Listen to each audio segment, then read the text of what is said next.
Olá, gente. Bora. Sucesso. Boa tarde. Boa tarde a todo mundo. Deixa eu me apresentar aqui. Eu sou o Ricardo Vieira, fundador e presidente do NV. A gente tem aqui a grata participação e um prazer enorme de reunir dois grandes profissionais. Tá? Quero agradecer aí a presença de todo mundo que vai começar a entrar e participar aí dessa agenda final de ano, que é discutir aí a roda viva da liderança feminina. Nós temos aí uma demanda reprimida de muitas gerentes de trade que vêm falando sobre isso no comitê de trade, e, obviamente, a gente vai começar um processo, né, bem dinâmico para falar sobre os grandes projetos que a gente vai fazer no ano que vem, o NV. Uma delas é o People Insights, a outra é a Jornada da Liderança, e o comitê aí vai ter um apoio, um canal de apoio, de capacitação para essas lideranças, buscar aí uma voz ativa para garantir esse apoio técnico, né? E eu queria aí apresentar todos vocês que já estão entrando no time. Eu queria aí apresentar todos vocês que já estão entrando no time.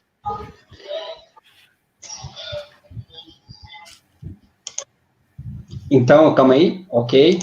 Vamos lá. Então, deixa eu apresentar aqui uma grande especialista, que é a Vanessa Lemos, tá?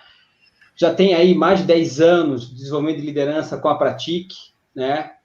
Que vai aí conduzir a Roda Viva. Deixa eu falar um pouquinho da Vanessa. Ela tem uma larga experiência em trade marketing, isso é bem importante para o grupo de comitê, né? Ela, como diretora de trade, passou pela Philips, pela Unilever, pela Henkel. A gente vai falar muito sobre também a liderança feminina no trade. É importante trazer essa bagagem para esse debate.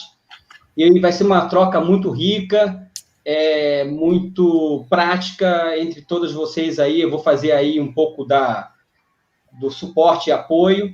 E eu também queria apresentar uma grata surpresa de também trazer o Felipe Mendes, né, que é o Country Manager da GFK, um cara sensacional que eu admiro muito, e que vai fazer uma ponte familiar, que vai ser muito bacana.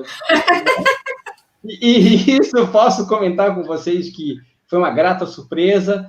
Obviamente, vai ter uma participação especial para a gente poder realmente debater em família a jornada, né, de todos nós aí, que também é bem importante falar sobre isso. Eu queria passar a palavra para a Vanessa e para o Felipe para fazer as primeiras apresentações aí e cumprimentar a turma. Bom, Ricardo, primeiro, obrigada.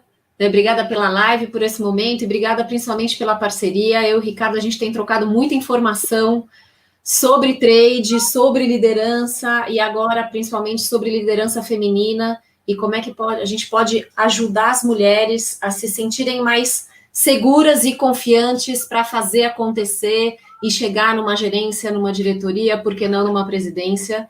Então, muito obrigada, Ricardo, aí pelas conversas e pelo papo de hoje. Então, bem-vindos, espero que vocês curtam. A ideia é que vocês façam bastante perguntas aqui para que a gente possa responder. Não existe verdade absoluta, existe uma troca de experiência, e o que acho que a gente vai fazer isso aqui hoje é trazer um pouquinho de experiência do passado, do que a gente já viveu, compartilhar com vocês para ver o que faz sentido aí do outro lado. Excelente. Felipe. Bom, Ricardo, obrigado também pela possibilidade de estar junto. Quer dizer, como você mesmo falou, esse é um assunto que a gente discute em casa e é parte até do que acho que a gente vai falar, o quanto nós temos o nosso papel para as gerações futuras também. Eu venho de uma família em que as mulheres são claramente o lado forte da família, quer dizer, elas têm muito papel, muita força, portanto, cresci assim, né? Cresci, como diz a Vanessa, cresci criado por uma mãe, 3 tias e uma avó. Então, quer dizer, tem muito essa meu pai, graças a Deus, era vivo, mas cresci nesse lar. Então, acho que a gente tem essa discussão, e eu tenho essa discussão também como empresário, né? Não como empresário, mas como presidente de empresa, a gente tem essa discussão de como dar espaço. Então, acho que vai ser bacana. até de novo, né, como quem não sabe, quer dizer, eu conheço ontem, né, não, sexta-feira, faz 22 anos que eu conheço esta outra mulher aqui, portanto, essa discussão nós já tivemos muitas vezes. Então, eu até queria começar, porque acho que a Vanessa tem uma coisa bacana, Ricardo, sobre isso, que é, a gente escuta muito a questão quantitativa, né, da questão das mulheres na liderança. Então, quantitativo eu chamo, sei lá, quantas, em que nível, com que salário, mas a Vanessa sempre fala muito da parte qualitativa, quer dizer, essa coisa de valorizar e celebrar a diversidade. Acho que, não sei, acho que você podia comentar um pouco a tua visão sobre isso, a diferença entre as estatísticas que são importantes, mas também a parte mais atitudinal. Vamos lá. Deu para entender, né? Marido, mulher, um no lado de cima da casa, outro embaixo, hein? Fazendo a live. O que eu falo sempre, a gente tem muitos dados, os dados estão mostrando que as mulheres, sim, estão crescendo em níveis gerenciais, estão crescendo em presidência. Se a gente olhar os últimos 3 meses, a quantidade de mulheres que foi nomeada presidente de empresa, general manager, é incrível. Então, a gente vê esse número crescendo, a gente vê que as mulheres, realmente, quando elas estão presentes dentro da empresa, a gente tem um resultado melhor, e vários estudos tem KPMG, tem McKinsey falando que as mulheres ajudam a aumentar a lucratividade, ajudam a aumentar resultado, melhoram o ambiente de trabalho. E por quê? Porque a mulher está estudando mais, e a mulher está se posicionando mais, a mulher está presente hoje, falando, eu tenho aqui, a minha vez eu estou chegando. Mas ainda a gente tem uma história muito difícil, né? Uma história onde começa pela nossa educação, por exemplo, e a gente é educada que os meninos podem subir no parquinho e se jogar, que tá tudo bem, e as meninas têm que ficar com o vestidinho limpinho. Então, os meninos podem se arriscar, enquanto as meninas não devem se arriscar. E isso traz, muitas vezes, na nossa educação, um lado que fala da mulher frágil. Quando muitas vezes eu digo, a mulher, às vezes, ela não é tão forte fisicamente como o homem, mas isso não tem nada a ver com fragilidade. Então, acho que a educação é algo, quando a gente fala de atitude, é o que a gente precisa tomar bastante atenção e tomar bastante cuidado, porque às vezes a gente se vê fazendo as mesmas coisas com os nossos filhos, por acaso, né? Tenho 2 meninos, então não acontece isso, e eu cuido, inclusive, para quando eles falam, mas no jogo as meninas são mais fracas. Falei, as meninas têm menos força, elas são muito fortes, elas são muito, muito mais fortes que vocês em outras coisas. E que legal que existe um equilíbrio entre homem e mulher. Então, acho que essa questão da sociedade, de como é que nós fomos educadas, como é que a gente absorveu essa questão da fragilidade, e a fragilidade vai dizer lá no futuro que a gente não é forte o suficiente para tomar decisão difícil na empresa, né, que a gente não vai, eu já ouvi, né, não vai aguentar o tranco quando estiver na frente de um monte de pessoas falando. Será que isso é verdade? Então, essa é a minha primeira provocação. Acredito que não tem nada de verdade nisso. Acredito que isso é só cultural. Isso vem lá do homem das cavernas, onde o homem saía para caçar, né? Então, ele tinha aquele momento, eu vou lá, eu caço animal, eu me arrisco por todo mundo, mas a mulher estava cuidando dos filhos e estava pegando as frutas e tinha o seu papel, né? Só que hoje não cabe mais só a mulher cuidar dos filhos, cabe a família cuidar dos filhos, cabe a todo mundo olhar para a sociedade e entender que... Oi. Não, o que eu ia falar é que, acho que um ponto bacana que você levantou é que todo filho e toda filha, quase sempre, se Deus quiser, tem uma mãe, né? Então tem o papel, uma mãe e um pai, tem o papel nosso como pais, como mães, de educação da próxima geração, que a gente às vezes não chega nisso, né? A gente vai direto para o extremo, faltam líderes, diretoras de vendas, ou diretoras de trade ou de marketing, faltam mesmo. Está aumentando, mas ainda falta. Ou presidentes, tá bom, mas qual é o papel? Onde que nasce essa coisa? Acho que isso que é muito bacana. Nasce muitas vezes nesse discurso, e a gente até, eu lembro da gente ter comentado uma vez, até a própria discussão pré-casamento, quer dizer, você comentou um artigo de Harvard que fala que essa discussão entre quem tem prioridade na carreira é uma discussão importante, inclusive para os alunos de Harvard, né? O casamento tem uma visão diferente entre homens e mulheres. Acho que seria legal comentar isso, ainda falando sobre essa coisa de sociedade. Bom, vou combinar que em casa, antes de casar, a gente sentou, e acho que isso é bacana, porque a gente fez isso, então eu posso dizer que funciona. A gente sentou e falei, aí, quantos filhos você quer ter, quantos filhos eu quero ter. A gente já tinha uma diferença aí, eu queria ter 2, o Felipe queria ter 1, mas no momento que a gente começou a discutir no momento que a gente tiver filho, como Temos é que a gente dois, vai hein? fazer? Só para deixar claro. Né? Temos 2. Só para deixar claro quem manda, a gente tem 2, só para deixar claro. Mas o ponto aqui quantos filhos a gente quer ter e como é que a gente vai gerenciar essa família? Porque em nenhum momento eu queria abandonar a minha carreira. Né? Em nenhum momento eu falei, não, eu quero ter filhos, e poderia ter dito, quero ter filhos e quero parar de trabalhar, mas esse foi um acordo, e esse é um acordo que eu recomendo para todo mundo, porque foi muito doído, foi um fim de semana que a gente conversou sobre várias coisas a respeito de o que significa casar, mas a cumplicidade é muito importante dentro de casa para saber qual que é o papel de cada um.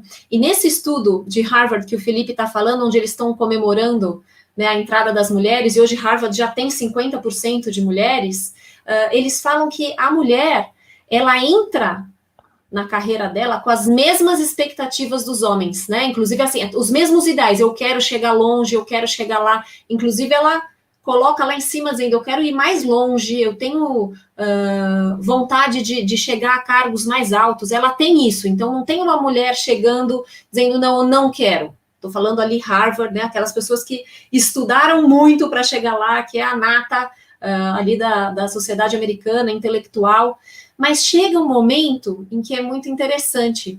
Enquanto a mulher, entre 40 anos, 45, ela olha e fala, peraí, eu quero muito tudo isso, mas eu também quero um equilíbrio de vida, eu também quero devolver para a sociedade aquilo que eu recebi até hoje, então eu quero fazer um trabalho que tenha muito propósito, eu quero saber que eu estou entregando. Para o homem, isso vai acontecer 10 anos depois. E o homem, aos 40, ele está falando, eu quero ser CEO, eu quero... Então, mudam-se os propósitos em momentos diferentes para a mulher e para o homem.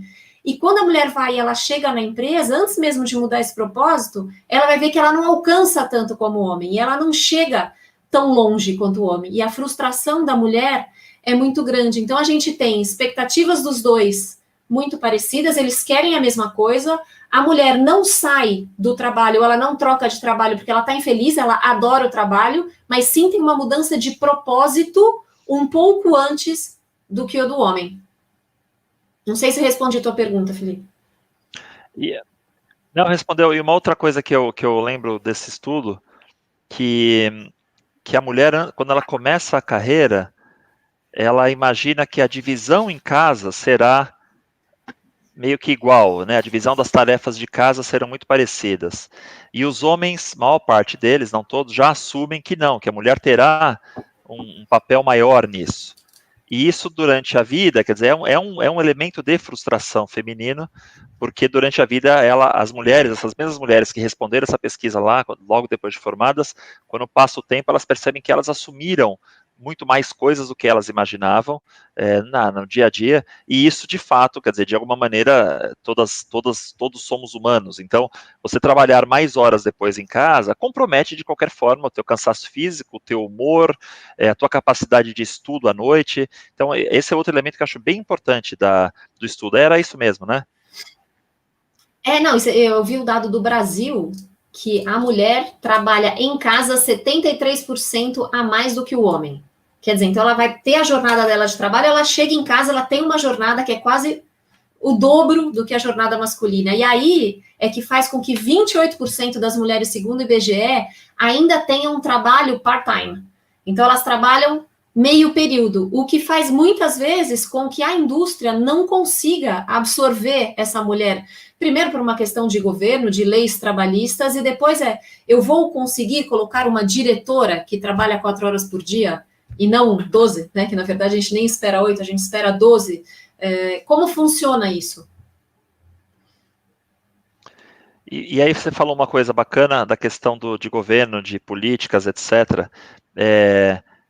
Tem questões que são absolutamente fora das nossas mãos. A gente, até como INV, não tem, eu acho que essa intenção imediata de propor hoje grandes discussões legislativas, mas nós temos as pessoas que a gente elege, e tem, quer dizer, discussões sobre isso, sobre políticas de trabalho, né?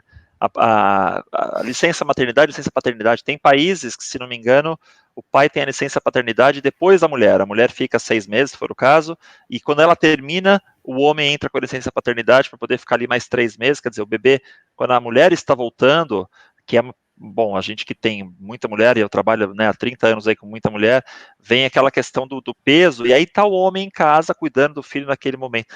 Como é que você vê isso? Você acha que, qual é o papel, como é que a gente poderia transformar isso, uma vez que a gente não faz leis?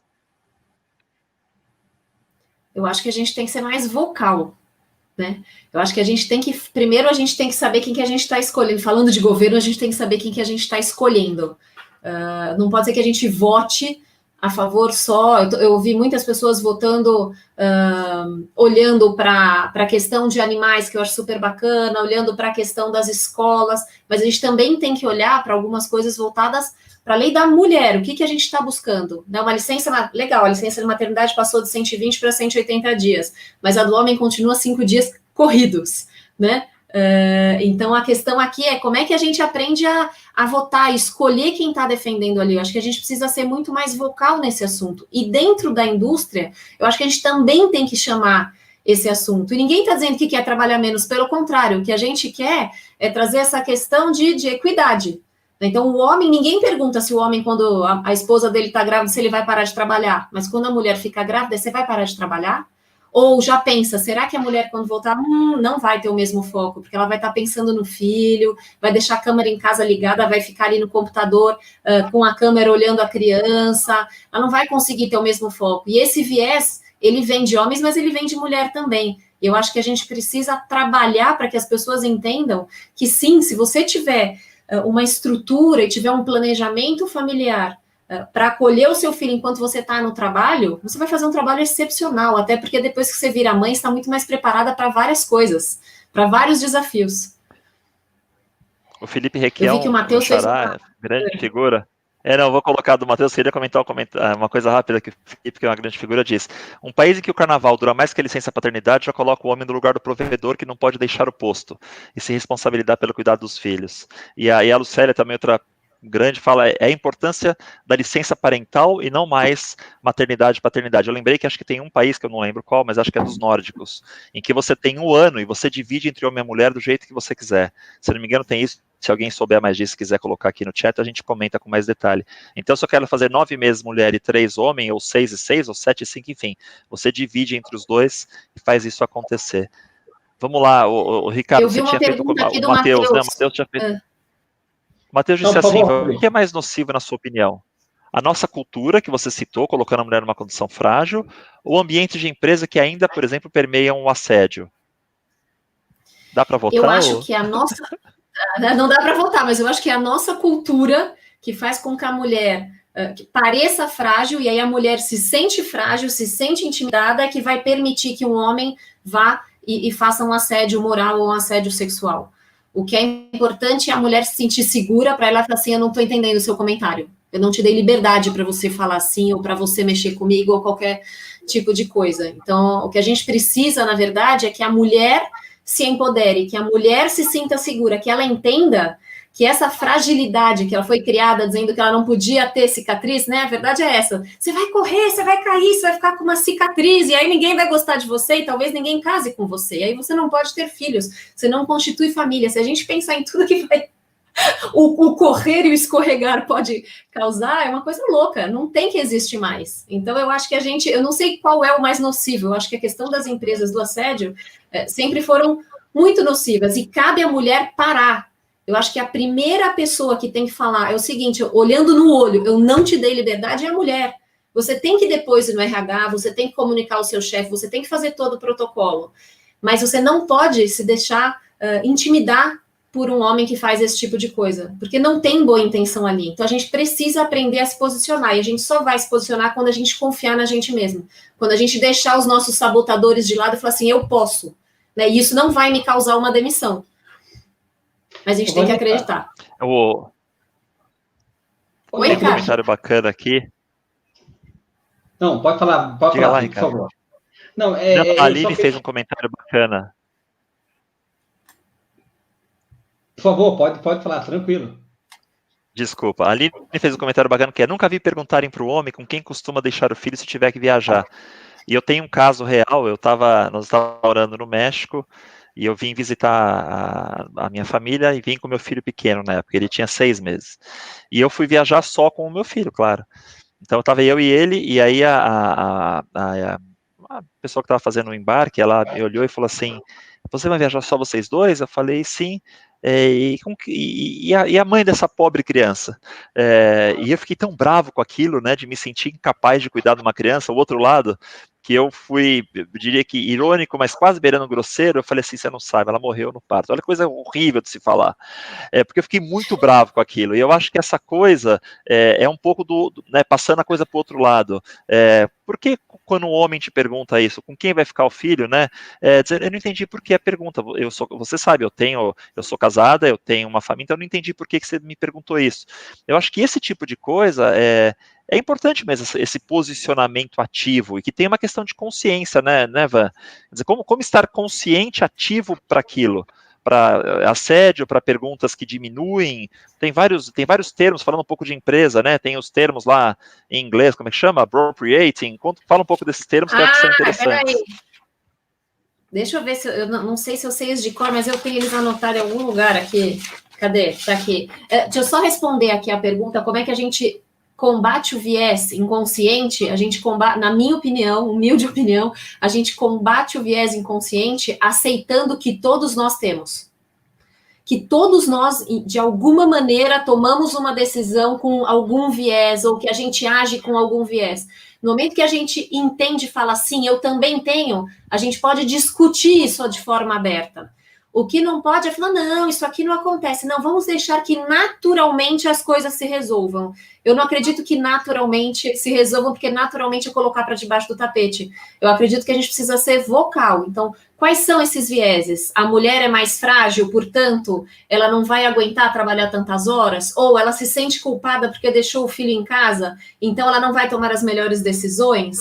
Né? Qual é? Então, a gente precisa discutir, eu acho que isso precisa ser aberto, precisam ter comitês de discussão com homens e mulheres, até para os homens entenderem como é que a gente se sente em relação a essas coisas.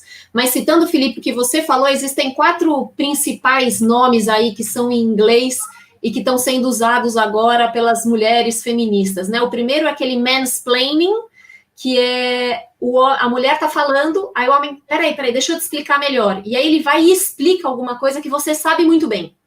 E ele vai explicar de novo, porque ele parte do suposto que você é mulher e você não sabe daquele assunto. Então, nesse sentido, a minha recomendação, olha, muito obrigada pela sua ajuda, o ponto está super claro para mim, sempre teve, mas obrigada pela ajuda. Sim, é pontuar, é não deixar quieto e falar, ai, de novo, deixa ele falar, melhor, para que eu vou falar? Não, pontua. Deixa claro que, assim, não precisa falar, eu não preciso dessa informação, credo. Não, mas fala assim, obrigada pela informação, já estava super claro para mim, mas obrigada por falar de novo. Então, acho que esse é um. O outro, que é o bropriating, né? O bropriating, que esse é o nome, depois a gente até escreve no chat aqui, que é o homem se apropriar. O Felipe escreveu esse.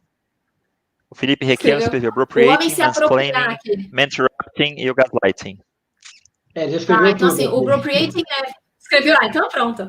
Que é você se apropriar do ponto de vista da mulher. Então, a mulher dá uma ideia, aí o homem vai lá e constrói e termina dando a mesma ideia que a mulher, e isso faz com que a ideia seja dele. Só para dar um exemplo, e aí eu vou dar um exemplo do Felipe. O Felipe fez um curso em Harvard faz o quê? Uns 2 anos, e ele voltou dizendo, nossa, tem um assunto que te interessa muito.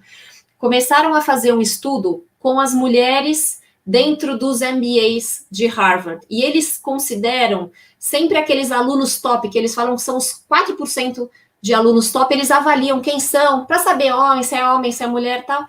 E eles faziam avaliação no final do curso e viam que desses 4% top, só 10% eram mulheres. Eles falaram, nossa, que estranho, se eu tenho 50% de mulheres no curso, por que só 10% estão entre os 4% melhores, né?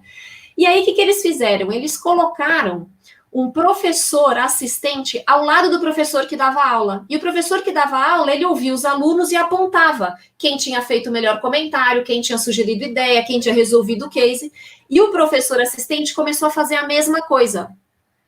No primeiro ano que o professor assistente começou a apontar sem nenhum viés, porque a única coisa que ele fazia na aula era apontar o que as pessoas, quem dizia o que e quando, esse número que era 10% passou para 25% e seguiu crescendo ao longo do tempo. Então, isso é viés. Isso é, o homem falou depois da mulher e ele se apropriou dessa ideia. Então, assim, o que eu diria? Bacana, obrigada por trazer meu ponto de vista à mesa de novo, né? Claro que eu vou concordar, trouxe essa ideia também, então obrigada, agradece. Mas pontua que você sabe que aquela questão foi você que trouxe à mesa, né? O man interrupting, esse acho que é o mais comum, porque a voz do homem já é mais grossa. O homem tem uma ideia, a mulher começa a falar, já existe um viés de que a mulher vai começar a falar, vai ser muito blá, blá, blá, vai ser muito mimimi, é viés, né? É o tal do machismo inconsciente, muitas vezes. Então, o homem já vai lá e já fala, então, resumindo, e começa a resumir. Aí é o papel da mulher também não ficar quieta e falar, só um minuto estou falando. Assim que eu terminar de falar, você fala. E todas as vezes que o homem interromper, falar, um minutinho eu estou falando. O que a gente não pode correr o risco é de perder a paciência. Porque no momento que a gente fala, tô falando, peraí, a gente começa a gritar e perder a paciência, aí sim, aí vão falar, tá vendo? A mulher não consegue, ela vai para uma reunião, começa a falar, a gente vai pôr uma ideia e ela começa a gritar. Então, a gente tem que ter muita paciência, tolerância, trabalhar muito a nossa autoconsciência para ter a paciência de falar, só um minuto eu tô falando, e se manter firme nisso. Ser vocal, com respeito, mas com muita firmeza e olhando sempre no olho da pessoa que está fazendo isso. E o gaslighting, que acho que é o pior de todos, é essa tentativa de manipular a mulher. Ah, eu sei como é que você está se sentindo, né? Complicado mesmo. Não, você não sabe como é que eu estou me sentindo. Como é que eu estou me sentindo? O que você acredita que está passando aqui? Então, você, assim... Ou então ir direto, falar, desculpa, isso aqui é pura manipulação, não vou cair na tua manipulação. Mas é fazer isso de uma forma muito natural e com a frequência necessária para fazer com que essa pessoa perceba que o que ela está fazendo, consciente ou inconscientemente, está errado e que ela precisa parar de fazer. O que eu não acredito é que a gente fique quieta e só leve esse problema para o RH ou para a nossa diretoria, para quem for. Porque a gente precisa olhar no olho. É quando a gente olha no olho da pessoa que a gente vai conseguir realmente ter essa voz. Que a pessoa vai olhar e falar, puxa, pode ser que eu realmente esteja fazendo algo que eu não estava percebendo. Eu não acho que as pessoas fazem necessariamente por maldade. Eu acho que elas fazem por costume, porque é cultural, e cabe à mulher mudar essa cultura. Se todas nós agirmos assim, de novo, com muito respeito, mas com muita firmeza, a gente consegue mudar a cultura da empresa. Vanessa, só uma pergunta. Falando um pouco sobre... Opa, desculpa, Felipe, só deixa eu fazer um comentário rápido. Com todas essas microviolências que a gente vem enfrentando, né? A gente percebe isso no cenário corporativo, com a pandemia, com essa jornada excessiva, eu conversei com várias lideranças, a gente percebe assim que dá uma percepção que ela estando fora do ambiente de trabalho, ela ficaria menos amparada. E várias situações de assédio aconteceram nessa pandemia, né? Vários que foram à tona. Vanessa, essa pandemia foi um aprendizado nesse contexto todo de microviolências e tal. Queria que você falasse um pouco mais sobre isso, porque a gente percebe esse, entre aspas, isolamento causou um pouco mais de insegurança em relação a esse afastamento físico. Qual é a tua análise sobre esse cenário? Sim, infelizmente, se a gente conversar com psicólogos, eu sou economista, né, então eu sempre vou atrás de número ou de entender o que está acontecendo, de entender padrão.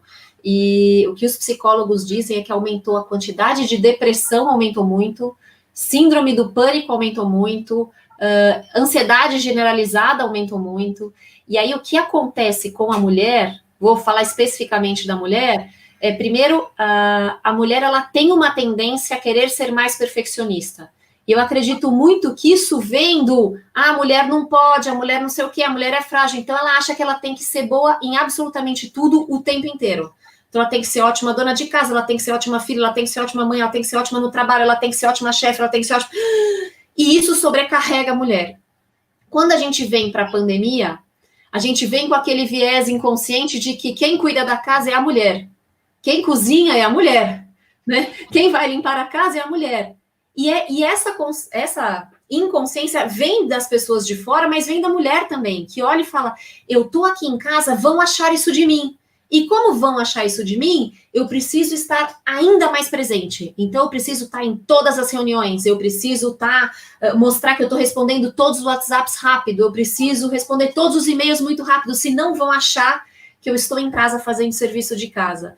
Então, isso para mim, de alguma forma, é uma microviolência, né? É uma forma da mulher, da mulher não se cuidar direito e não se preservar, mas também eu vejo muitos chefes, e aí de homens e de mulheres, não estou falando só da mulher, de olhar e falar, porque as pessoas estão em casa não estão trabalhando.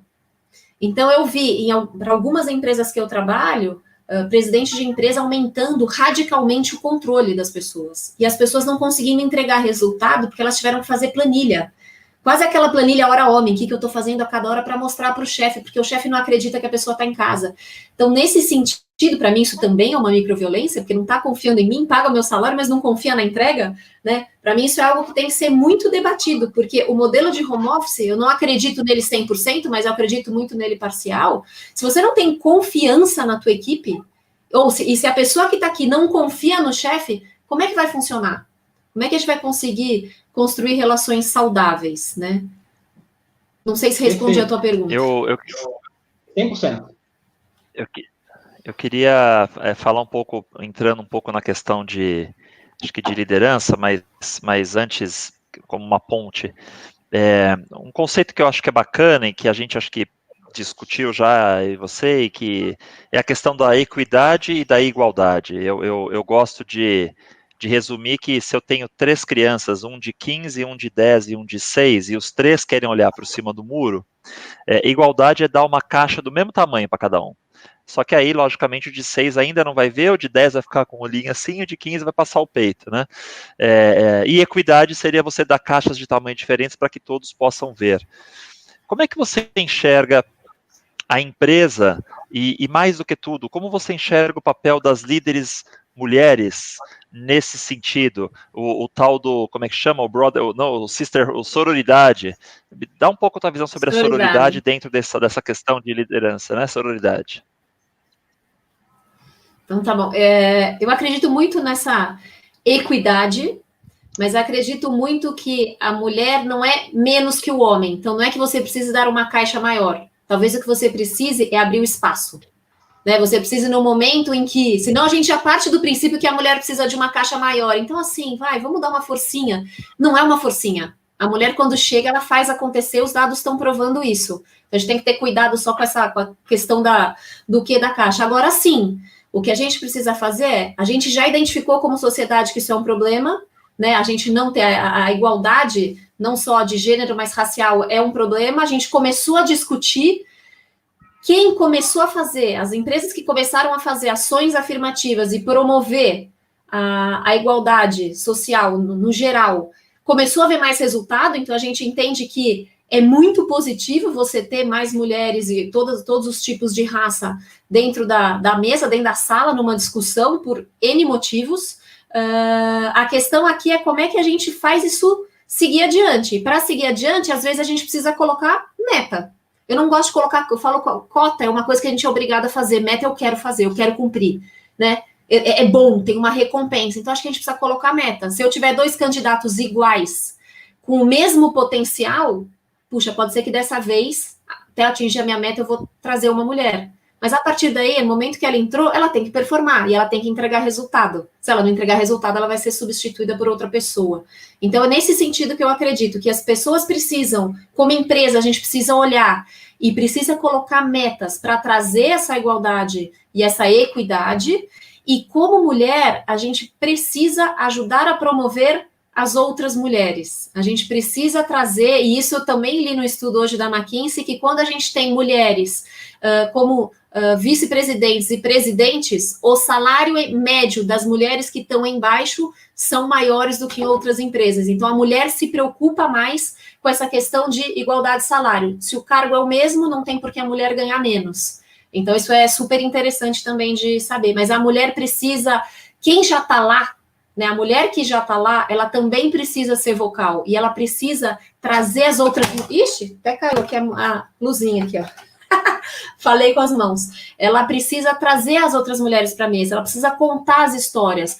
todas as histórias dela, pelo que ela passou, quais foram os obstáculos, como é que ela superou esses obstáculos, quais são as dificuldades que ela ainda tem hoje, porque vai ter e tá tudo bem, e como é que juntas elas podem fazer a coisa acontecer. Eu não acredito que tem que nunca ser mulheres contra homens, pelo contrário, mas eu acredito muito que a palavra dessa mulher que já está num cargo de direção, de presidência, faz muita diferença para a mulher. Para quê? Para dar confiança, para dizer que sim, dá para acontecer. E que sim, quem tem que se empoderar é a própria mulher. Porque não tem muito como as outras pessoas empoderarem você.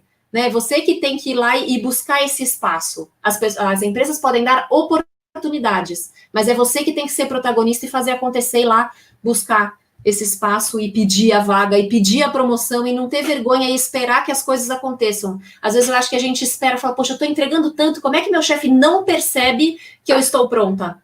O que eu diria é, conta para ele que você está pronta. Vai lá e comemora cada uma das suas conquistas, cada resultado que você tem. Talvez, como eu venha de vendas, isso para mim sempre foi algo que eu fazia para valer, e tocava sino, e quando eu estava na Unilever, eu lembro uma vez a gente ganhou participação de mercado em Quinor, no México, que era uma marca que já tinha 82% de participação de mercado, a gente foi para 84%, era assim, uma vitória incrível. Eu peguei um cartazinho e coloquei na porta de todos os vice-presidentes, presidente da empresa, dizendo, queremos um jantar com o board da empresa, ganhamos um market share histórico numa marca que já é histórica. Quase me mataram. Então, assim, falaram, você tá louca? Como assim? Não pode comemorar, tem muito para fazer. Tem muito para fazer. Isso não significa que eu não vou comemorar cada conquista. E sim, ganhamos o jantar, porque fui insistente e levantei a bandeira. Não ganhei market share sozinha, todo o grupo ganhou market share. Mas você tem que levantar a bandeira. A gente não pode deixar quietinho, falando, vamos ver quando alguém fala. Não, vamos lá, vamos contar a nossa história. E acho que esse é o papel das mulheres com as mulheres também, contar as histórias. A Lucélia colocou uma pergunta que eu sei que você fala sobre isso, que eu acho bem bacana. Qual sua visão quanto ao fato de as mulheres só se candidatarem a funções quando estão 100% aderentes e os homens 60%? Obrigado, Ricardo. Como você enxerga isso, como mudar o mindset? Eu sei que é um assunto que você gosta também de falar sobre e tem muito a ver com autoconsciência, né? Primeiro tem um nome para isso, né? Chama síndrome do impostor. A gente Exatamente. nunca acredita que a gente está pronto o suficiente para fazer uma coisa. Esse é ótimo. E aí eu não entendo por que cai mais sobre as mulheres do que para os homens. Acredito eu que tem a ver com esse perfeccionismo e tem a ver com a falta de suporte. A mesma história do parquinho. Vai lá e sobe que eu confio que você vai escorregar e vai dar certo. A filha você já vai dando a mão, porque vai que ela escorrega e vai que ela se machuca. Então, acho que tem muito a ver com a educação de que a gente precisa de um suporte, que a gente precisa de um apoio. Agora, vamos ser honestos. Hoje, a mulher, na média, estuda mais que o homem. Então, ela já está se preparando mais. O que ela precisa é confiar nela. Ela precisa trabalhar. Tem um livro muito legal que chama Inteligência Positiva, depois eu posso mandar para esse grupo, que fala sobre autossabotagem. E é muito bacana fazer o teste e olhar quais são os teus sabotadores, como é que você se sabota no dia a dia. E algo que eu adoro trabalhar em programa de liderança, porque a primeira coisa que a gente precisa olhar é, peraí, quem sou eu? O que eu posso, né? O que eu conheço, o que eu sei fazer e o como eu sei fazer, que são as minhas competências no geral. E a partir daí, né, o que me faz acreditar que eu sou menos? E como eu posso reduzir isso? Então, é saber neutralizar, é conhecer os sabotadores, por isso a autoconsciência é fundamental, e saber neutralizar os sabotadores. E o outro é, vamos arriscar sim, porque o máximo que a gente vai ter é um não é? Se eu pedir a vaga e não ganhar, um não eu já tenho. Olha, mas eu tenho 50% de chance de estar na vaga. Então, a gente precisa acabar com essa síndrome do impostor. O homem, ele acredita que ele pode e ele vai lá joga pro potencial dele. Eu posso, eu vou chegar lá. A mulher precisa estar pronta. Só para dar um exemplo que eu estava lendo outro dia sobre startups. Eles falaram, hoje o número de mulheres que está abrindo startups dobrou nos últimos 2, 3 anos. Ainda assim, é muito pouco. A gente está falando no Brasil de entre 15% e 16% só de mulheres que fundam startup. E aí a grande diferença dos pitches, quando fazem pitch com uma mulher, que ela está pedindo investimento e o pitch para o homem, qual vocês acham que é? O que você diria aí, Ricardo? Olha, eu não preciso nem responder, né? Há uma descrença quando uma mulher vai fazer um pitch deck absurdo. Eu já passei por isso em alguns fundos, tá? Mas é uma questão até, eu vejo, na entonação da fala, você tem que criar mais confiança, mas aí quem está do outro lado fica assim, será que ela vai conseguir? Será que ela vai vender bem a ideia? Né? Então, assim, tem um monte de... Vou te contar. Né? Não, continue. Não tem, mas o ponto que eles fazem é o seguinte, para a mulher, eles checam todo o histórico dela. Então, a mulher está apresentando uma super ideia, uma baita inovação, e eles começam, mas me conta o que você já fez, me conta o seu sucesso. Então, a mulher precisa provar tudo que ela já alcançou.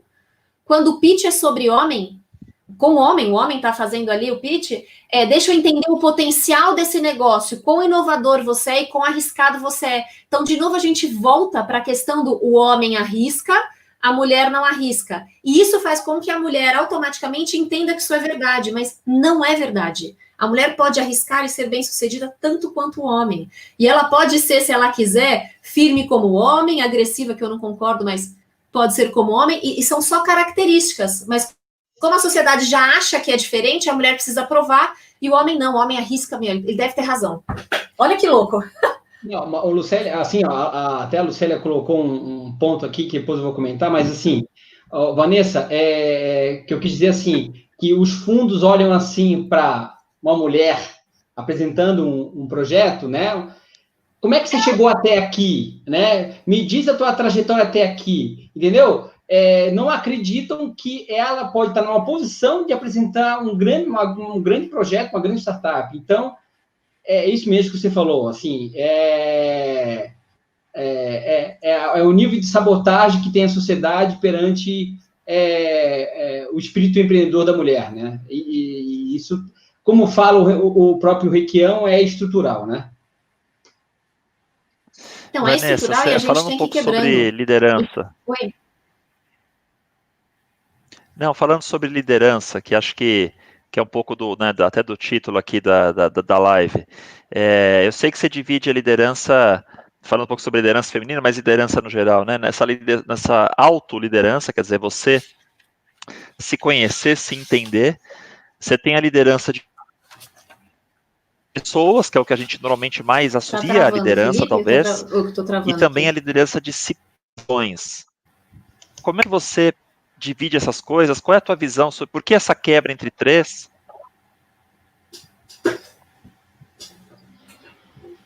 Voltou? Tava cortando ali. O que eu acredito bastante é que, assim, se a gente quiser liderar pessoas, a gente precisa se conhecer para depois conhecer o outro e saber como é que a gente vai fazer isso. Eu acredito muito em liderança servidora, em entender o outro, entender a necessidade do outro, para você poder depois ceder, né? Você vai ceder conhecimento, você vai ceder seu tempo. Então, essa liderança servidora, ela exige que você conheça muito do outro, você conheça muito do negócio, para você poder oferecer o que você tem de melhor. Só que você só vai oferecer de melhor quando você se conhecer. Quando você entender exatamente assim, quem você é? Quem é essa Vanessa? Essa Vanessa não precisa se moldar para ser parecida com um homem para ser líder. Eu não preciso gritar, eu não preciso ser agressiva. Eu trabalhei em vendas, eu nunca fui agressiva. Agora, você precisa ser firme? Você precisa ser firme, porque você precisa se posicionar. Você precisa querer tomar decisão. Você precisa querer aceitar, por exemplo, viajar muitas vezes na semana. Tem coisas que a gente precisa, faz parte do cargo, você precisa aceitar. Mas eu não preciso ter características masculinas, como hoje são vistas, para poder ser aceita. Então, se eu me conheço, se eu me reconheço e se eu defino quem é essa pessoa que eu sou, como eu posso liderar um grupo, eu acho que a gente tem uma liderança mais completa. E quando a gente fala de liderança de situações, onde eu vou trabalhar, no outro eu estou trabalhando delegação, cobrança e etc. Eu preciso até saber o quanto eu sou controladora, o quanto eu não sou controladora. Mas nas situações eu estou falando de trabalhar gerenciamento de mudança, flexibilidade, solução de problemas, gerenciamento de conflito. A mulher tem uma vantagem grande nisso, porque já foi mostrado que a mulher tem um poder de empatia maior, que a mulher ela tem um planejamento, um nível de planejamento de organização super bacana, que ela tem essa flexibilidade de ser multitarefa. Então, tem muitas competências hoje femininas que a gente pode colocar na mesa e que trazem para a liderança de situações uma vantagem incrível. Se isso não acontecesse, os resultados das empresas que têm maior igualdade e equidade entre mulheres e homens na liderança não seria tão bom. Né? Essas ideias, a forma de pensar diferente, a forma de agir diferente, esse lado que é um pouco mais acolhedor e mais humano quando precisa, eu acho que tem muita vantagem para a organização. O que a gente precisa é continuar debatendo, entender que isso é um problema e seguir debatendo. Mas não dá para a gente falar de liderança de uma forma generalizada. A gente tem que entender quais são esses pilares e como é que a gente pode agir em cada um deles, com base sempre em se conhecer. Van, você vê, agora tem essa questão, acho que pós-pandemia, e até um pouco antes já vinha essa questão da vulnerabilidade, vinha a questão do novo líder, né, das competências para 2025, 2030, pelo pouco que eu tenho acompanhado, porque é a tua área de especialidade, eu vejo que as características, vamos chamar de naturais das mulheres, porque são características, né, elas parecem ser muito mais, inclusive, posicionadas para o futuro. E isso, inclusive, me leva a crer que muitos de nós, homens, faremos um boicote ativo, porque a gente vai começar a perceber que as mulheres... É verdade, as mulheres, tudo que está escrito lá, né, se não me engano é isso, quer dizer, as competências lá de 2025, 2030, sim, as mulheres naturalmente têm muito ganho, quer dizer, a liderança do século, dessa segunda parte do século agora, o pós-pandemia, parece ser o momento das mulheres. É isso mesmo ou é uma visão romântica da coisa? Não é isso mesmo. Tanto que todos esses grandes eventos nos Estados Unidos, nos últimos 2 anos, eles falam muito da vulnerabilidade, muito da coragem. E essa coragem, que eles chamam, né, tem até o livro da Brené Brown, fala coragem de ser imperfeito, é você poder estar ali e ser você. Porque só sendo você vai conseguir dar o seu melhor. Mas quando a gente fala das 15 principais competências do Fórum Econômico Social, a primeira que entra é a inteligência emocional. Daí, quando a gente fala inteligência emocional, de novo, a empatia está ali no topo. Fala muito de resiliência, de estresse, de tolerância, e a mulher, por natureza, por ser multitarefa, ela tem isso como uma fortaleza, ela tem e se ela não tem, ela é uma pessoa que é preocupada em buscar, porque a mulher tem essa preocupação de gerar um ambiente de trabalho muito saudável. Entra pensamento crítico e analítico, que eu acho que nesse sentido não existe diferença entre homem e mulher, entra adaptabilidade e flexibilidade. A única diferença que eu vejo na flexibilidade, alguém fez uma pergunta aqui, né? Ninguém pergunta com quem vai deixar os filhos quando o homem viaja, e talvez seja essa flexibilidade que todo mundo olha. Mas tem a flexibilidade de se adaptar ao novo ambiente, a se adaptar a esse mundo que está vindo, que antes era o VUCA, né? Agora é o Bunny. Esse mundo que está vindo, que é isso mesmo, ele vai ser volátil e a gente tem que se adaptar. Fala muito de geração de ideias. Então, eu não vejo muita orientação a cliente. Quando a gente fala de orientação a cliente, que é outro tópico, as mulheres saem na frente. Esse estudo da McKinsey também fala que ter mais mulheres dentro das empresas, a mulher tem muito mais essa orientação a cliente, isso é bacana. Então, eu vejo que tem muita coisa aí que realmente o universo está propício para o universo feminino e a gente tem que realmente aproveitar e juntar forças, né? Nunca dividir, mas juntar forças. Ricardo, para te passar um pouco a bola e para a Vanessa, quando vocês comentaram que fariam essa parceria para uma Roda Viva da Liderança, em especial para aquelas pessoas que são hoje parte do ecossistema que você tem montado, né, de líderes do varejo, tem vendas, trade, marketing, próprio, né, gente de varejo, aí que seria legal vocês comentarem um pouco por que surgiu essa ideia, e por que isso é tão importante nesses segmentos. A gente sabe que marketing hoje é uma área bastante dominada já por mulheres, trade marketing talvez um meio a meio, quando não mais mulheres, vendas ainda menos mulheres e varejo ainda menos, em muitos casos. A gente tem exemplos ótimos no nosso grupo, mas não é o comum. Eu acho que seria bacana vocês comentarem um pouco por que isso é tão importante para esse segmento que está dentro do teu ecossistema e como o programa pretende, de alguma maneira, desenvolver isso. Acho que entre você e a Vanessa seria bacana, para quem está nos ouvindo aí, poder entender melhor isso. Ô, Felipe, bela pergunta, assim, ó, tem 3 pontos fundamentais, tá? A gente tem visto cenários diferentes de desenvolvimento e construção de um processo de liderança entre indústria e varejo. Infelizmente, o varejo ainda tem, salvo algumas exceções, essa consciência para a geração desse valor, né? Isso é fato. Então, a gente precisa trazer o varejista para dentro do jogo, né? Eu tenho falado muito com a Vanessa da gente ter um time que cria aí um comitê de gente de gestão para levar essa discussão nossa para dentro das empresas.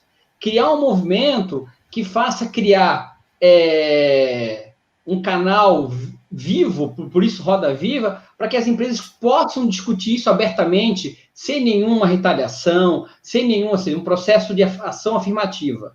Tá? E outro ponto importante é garantir uma entrega de qualidade. Assim, a Vanessa fala muito de autoliderança, para que a gente crie condições para que todas as lideranças femininas se empoderem, eu concordo plenamente, né? Existe equilíbrio, desequilíbrio em algumas áreas, né? Eu que venho de ex-Ambev, a área de vendas sempre foi, né, aquela coisa agressiva, não ser para homem, visitar ponto de venda, fazer rota com o promotor, pô, balela. A gente tem executivas maravilhosas em Unilever, Ambev, tá aí um cenário prova viva disso. Agora, o que a gente precisa fazer de uma forma muito prática é levar essa discussão para dentro das empresas, criar esse movimento prático, afirmativo e geração de valor, tá? Na próxima semana, a Vanessa vai estar junto com a gente também para discutir com o Reinaldo Bulgarelli sobre as políticas de diversidade de gênero, é um outro debate. Como falou a Lucélia, vamos levar esse debate para mais gente? Vamos, né? Isso aqui é só uma roda viva de sementes, tá? Mas o que a gente vai apresentar daqui para frente é entregar uma jornada de conhecimento, que chama-se Jornada da Liderança, em que a Vanessa vai liderar, né? E a gente vai formar esse grupo, e tem um potencial enorme para trabalhar esses gaps e criar um processo continuado. E ser aí um ciclo, um PDCA vivo, né? Eu posso entrar em abril, eu posso entrar em fevereiro, ou seja, não é um pacote fechado, a gente tem que criar aí um ambiente rotativo para que as pessoas, as lideranças podem entrar nesse processo, viu, Felipe? Eu acho que o ponto dessa jornada da liderança, querendo ou não, a pandemia trouxe algumas coisas e alguns aprendizados para a gente. E um deles é que sim, a gente pode trazer mais pessoas para a mesa, mais pessoas para a discussão, né?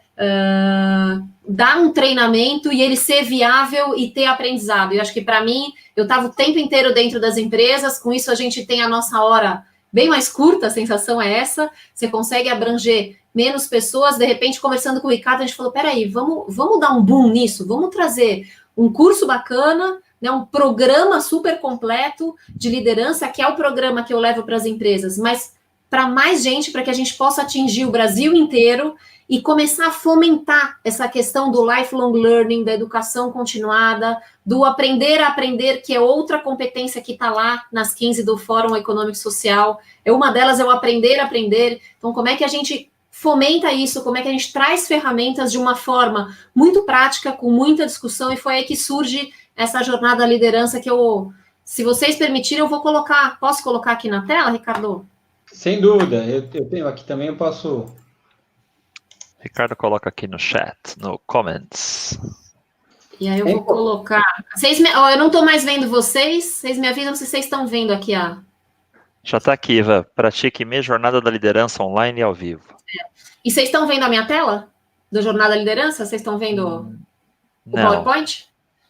Agora sim, tá vindo, agora chegou. Sim? Chegou? Então tá bom. Qual que é o objetivo desse trabalho e dessa parceria com o INV? Né? É trazer as pessoas de marketing, de trade marketing, de vendas, dentro do varejo ou da própria indústria, para a gente conseguir explorar todos os conteúdos que são voltados para a liderança, com o objetivo de aumentar a performance, não só dos gestores, mas também de futuros gestores, dos liderados, e por que não pessoas que não são gestores hoje, mas que elas são líderes naturais por influência. Então, o que a gente vai fazer na jornada? A gente vai discutir muita ferramenta para a gente trabalhar nesses pilares do lifelong learning, que os pilares do lifelong learning, eles são o aprender a aprender, como eu falei, o aprender a fazer, né? E aí a liderança tem muito a ver com isso, o aprender a conviver e o aprender a ser. Então, a gente vai trazer vivência, prática, cases, muitas ferramentas, exercícios lúdicos, para que as pessoas realmente entendam a sua realidade e consigam trabalhar dentro dos pilares da liderança algo muito real e algo que seja implementável no dia seguinte. Promovendo experiências entre pares, a gente vai fazer bastante reunião em grupo, mas o objetivo é, de fato, deixar a pessoa mais preparada para ela ser um líder eficiente, e como eu sempre chamo esse líder servidor, né? O líder que está preocupado em entregar muito resultado para a empresa, mas através das pessoas, através do desenvolvimento das pessoas. E aí o modelo que a gente criou para essa jornada, que é online, e eu chamo de ao vivo, né? Porque não é ao vivo que é presencial, mas é porque vai ser 100% interativa, não é EAD, não é gravado, é que a gente dividiu nessas 3 lideranças, então autoliderança, liderança de situações e liderança de pessoas, a gente trouxe 11 tópicos, e esse tópico são cíclicos, você não precisa saber um tópico para ir para outro tópico, a gente consegue trabalhar de um jeito que você aprende esse tópico do começo ao fim dentro de um mês. Então, é um programa grande, é um programa parrudo, vão ser 11 meses, a cada 15 dias a gente vai ter vou até passar aqui, a gente vai ter uma primeira reunião com 2 horas de duração, onde eu vou trazer um pouco de teoria sobre o assunto, estudo de caso, e a gente vai fazer exercício. Saindo de lá, todo mundo sai com um plano de ação para praticar dentro da empresa, faz a prática na empresa e volta 15 dias depois, onde a gente vai montar grupos de estudo e de discussão sobre o que funcionou, que é o tal do learning by doing, né? O que funcionou, o que eu coloquei em prática que funcionou, o que deu certo para mim, o que não deu certo, me conta o que deu certo para você. Então, a gente faz essa rodada de 1 hora de troca de experiência que é muito rica. Hoje a gente sabe que as pessoas aprendem muito mais com os pares, né, do que inclusive com a leitura ou até com um treinamento. E quando a gente acaba esse tópico do mês, a gente faz uma avaliação de múltipla escolha, mas muito mais como um formato de saber o quanto a pessoa reteve do conhecimento, quanto ela conseguiu absorver, do que uma avaliação que vale nota. Então, a gente está seguindo esse modelo americano hoje, que você faz e você pode refazer, inclusive, a sua avaliação algumas vezes, porque o objetivo é você aprender com aquilo e não saber se você tirou 7 ou se você tirou 10. E no final dessa jornada, a gente vai ter uma certificação para todos os participantes que tiveram mais de 80% de presença e que completaram também as avaliações, né? E aí, como eu falei, a gente vai trabalhar nos 3 tópicos, eu vou passar rapidinho por eles. Quando a gente fala de autoliderança, a gente vai trabalhar a identificação de perfil com assessment, vamos comparar qual que é o meu perfil com o cargo que eu tenho hoje, o que eu preciso desenvolver para este cargo que eu estou, ou para um futuro cargo, ou o que eu já tenho, que eu já posso começar a entregar, como é que eu monto um plano em cima dessa carreira que eu estou construindo, que eu preciso começar a fazer, deixar de fazer, ou continuar fazendo. A gente vai bater bastante na questão da inteligência emocional, questão de empatia, de como é que eu lido com a emoção, de reconhecer a emoção, que é algo que está sendo super bem visto hoje, essa questão da vulnerabilidade, né? Eu posso reconhecer a minha emoção, e reconhecendo a minha emoção, eu sei qual é o comportamento que eu quero provocar através dessa emoção. Não adianta eu colocar mais ela para debaixo do tapete. E a partir daí, como é que eu gerencio a minha emoção e passo também, com isso, a gerenciar um pouco a emoção dos outros? Como é que a gente trabalha a nossa inteligência positiva e os nossos sabotadores, que isso é fundamental, todos temos, todos nos sabotamos. E como é que a gente fica lá com o crítico versus o sábio, o anjinho e o diabinho falando? A gente vai trabalhar a gestão de tempo, priorização, reuniões efetivas, visão sistêmica, que é super importante hoje. Não adianta só olhar para a minha área, eu preciso olhar o todo, e eu preciso entender sobre interdependência, né? Eu preciso planejar, mas pensando no todo da empresa. Depois a gente vai trabalhar toda a questão de liderança de pessoas, então todos os estilos de liderança que existem, liderança situacional, liderança servidora, como é que eu delego, como é que eu cobro, macrogerenciamento, microgerenciamento, todos os estilos de comunicação, o poder da pergunta. Hoje a gente acha que o mais importante é a resposta que a gente dá, quando na verdade o mais importante é a forma como a gente pergunta e o que a gente pergunta para para estimular as pessoas a trazerem o melhor resultado, comunicação não violenta, vamos trabalhar com diferentes modelos de feedback, de conversas difíceis, de geração de confiança, metas e avaliação. E quando a gente fala de liderando situações, a gente vai focar muito em sistemas de solução de problemas complexos, então passo a passo de modelo de solução de problema complexo, como é que a gente entra nisso, como é que a autoliderança trabalha também esses problemas, influência positiva, tipos diferentes de negociação, então uma coisa é a venda para um cliente, a outra é negociar com outra área, a outra é quando eu estou negociando online, gerenciamento de conflito, mediação, estilos de solução de conflito, gerenciamento de mudança, esse processo de transição e adaptabilidade, modelos mentais. Então, tudo isso a gente vai trazendo na jornada da liderança. Cada mês a gente vai trazendo um tópico. Então, o tópico número 1 é autoliderança, o 2 eu vou trazer gestão de equipes em liderando pessoas, depois eu vou trazer gestão de conflitos. Então, a pessoa não vai passar muitos meses falando de um assunto só, senão que a gente vai abrangendo vários assuntos dentro dessa liderança, dentro desse programa, para que a pessoa se sinta mais completa de uma só vez, né? Não precise ficar esperando muito tempo para fechar um assunto. A gente vai fechando tópicos por vez. Ô, Ricardo, por que é só para mulher isso aí? O homem pode participar também? Não, boa pergunta, Felipe. A gente fez esse approach, que o tema era importante, sabe disso.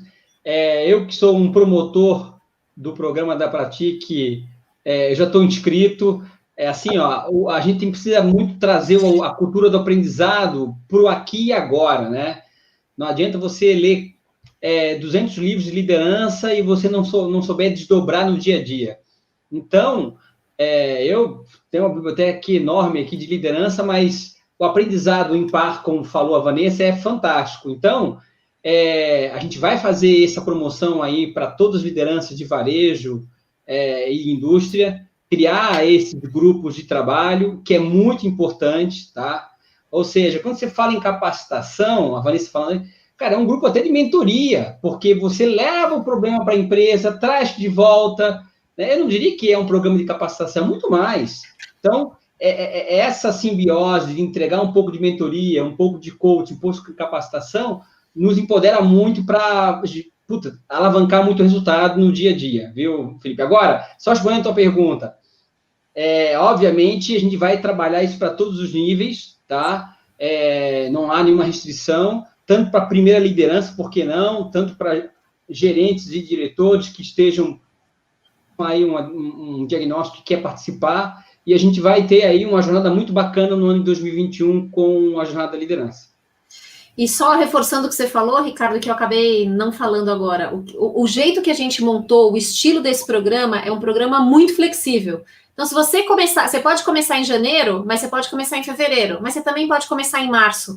Então, a gente vai ter essa reciclagem. As pessoas trabalham 11 meses, sem considerar aí dezembro, comecinho de janeiro. Elas trabalham 11 meses, então elas podem entrar em momentos diferentes. Isso faz com que também o networking amplie bastante. A gente trabalhe com grupos diferentes e vá conhecendo pessoas de outros setores. É muito rico a gente ter exemplo de tudo que é lugar. Então, facilita para as pessoas, porque as pessoas podem entrar em momentos diferentes, mas também facilita e gera essa conexão, esse networking e essa troca de experiência com mais pessoas ao longo da jornada. E isso é muito mais bacana, né? E tem um ponto importante, né? Assim, quando a gente conversa com algumas companhias, o papel do RH precisa ter essa visão estratégica, né? Porque muitas entregas que são feitas de capacitação nas indústrias de varejo não tem essa troca, esse grupo de trabalho. Então, assim, sendo essa esteira que ela vai rodar o ano inteiro, ela tem uma geração de valor absurda, né? E sinceramente, Vanessa, assim, a metodologia é inovadora, né? E a gente vai trabalhar junto forte a essas entregas, e essa semente está sendo plantada agora, mas tem muita gente interessada em mergulhar nessa metodologia, viu?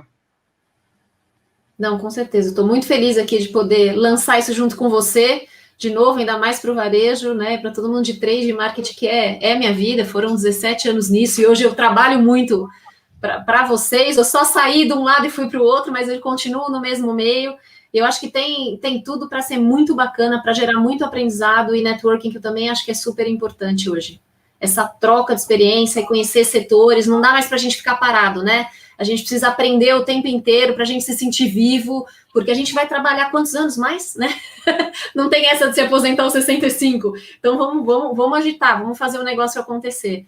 E aprender nunca é demais. E Vanessa, você tem uma surpresinha para o time aí? Como é que você quer fazer? Tenho. Por favor. Que eu combinei com o Ricardo é o seguinte: a gente, no momento da inscrição do site, existe um código promocional. Você tem o código aí, Ricardo? Você cola? A gente vai sortear um programa completo para uma das pessoas do INV que se inscreverem. Então, o que é importante? No momento que vocês fizerem inscrição, no código promocional, colocar JDL, né, de Jornada da Liderança, hashtag INV. Nós vamos pegar todos os inscritos até o começo de janeiro, e a gente vai sortear, e uma das pessoas vai ganhar o programa completamente free. Sensacional, hein? Isso e vamos combinar que o curso está super bacana, porque foi uma das coisas que a gente combinou, que a gente queria que o curso fosse extremamente acessível, então não tem nada comparado com o que a gente faz dentro das indústrias, a gente fez um preço muito, muito bacana, até por ser à distância. O preço está realmente super acessível, acho que vale a pena entrar lá para conferir. Perfeito.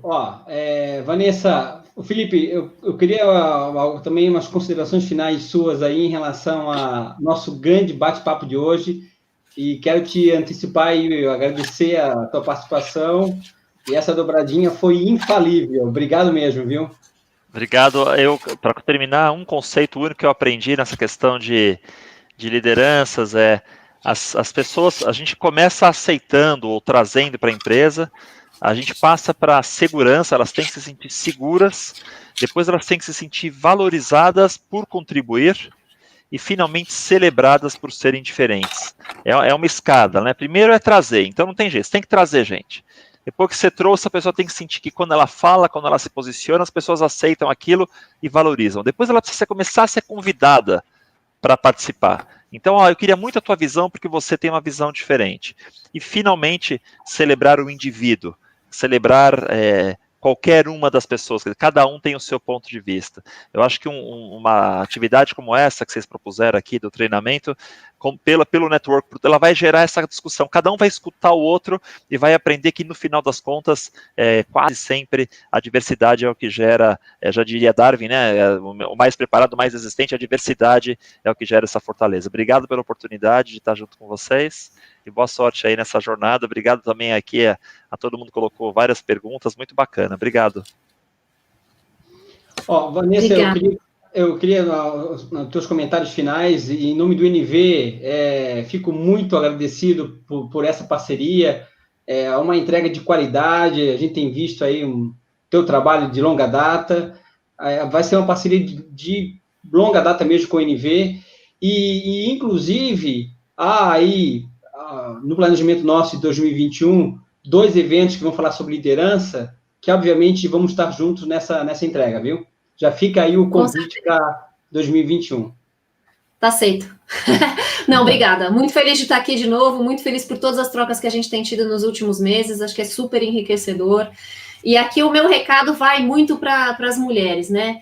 Que é: se posicionem, se empoderem, não esperem que as pessoas façam por vocês. Se coloquem à frente, se unam a outras mulheres, e não é se unir contra alguém, ao contrário, é se unir a favor dessa melhora nas organizações, dessa igualdade que a gente tanto busca, de algo que de fato a gente merece.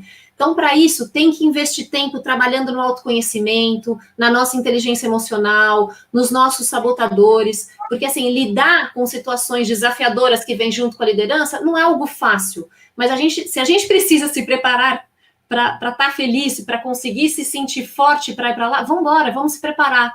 Eu acho que a gente tem que estar muito segura para fazer o que a gente se propõe a fazer. A liderança faz parte, a gente já é líder de muita coisa, a gente só não sabe, né? Às vezes fala, eu não tenho cargo de liderança, mas pensa tudo que você lidera na sua vida. Então, assim, haja como líder desde já, não espera ter o cargo. A liderança, antes de tudo, para mim, é uma forma de agir e de ser. e o resto é consequência. Vamos entregar resultado, porque no final do dia, não é? É o que as empresas estão buscando da gente. E se a gente conseguir fazer isso com harmonia e com todo mundo incluído, melhor ainda.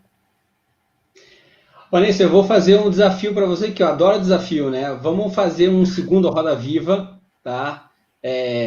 A gente define depois uma data melhor, né? Pós-janeiro, antes do carnaval ou depois do carnaval, e trazer aqui para um debate algumas pessoas que participaram aqui desse painel, como o Felipe Requião, como a Cris, como a Ana, a Carol da Mars, a Ana da Barila, para trazer elas mesmo para um debate que é fundamental, né? Então, saio eu, vou para a arquibancada e elas entram para um debate, né? Deixam vocês dominarem aí o cenário e para a gente poder discutir mais as oportunidades de melhoria, né? É isso. Ótimo. Obrigada, Felipe. Obrigada, Ricardo. Obrigada a todo mundo que participou pelas perguntas. Espero ter conseguido ler tudo aqui. Mas estamos à disposição, né, Ricardo? Estamos por aqui. Perfeito. Continuamos. Tchau, Ricardo. Em nome do NV, obrigado por tudo. Foi um bate-papo sensacional, tá? Obrigada a vocês. Tchau, gente. Obrigada. Tchau, Ricardo. Tchau, Felipe. Obrigada. Obrigado. Um abração para vocês. Igualmente.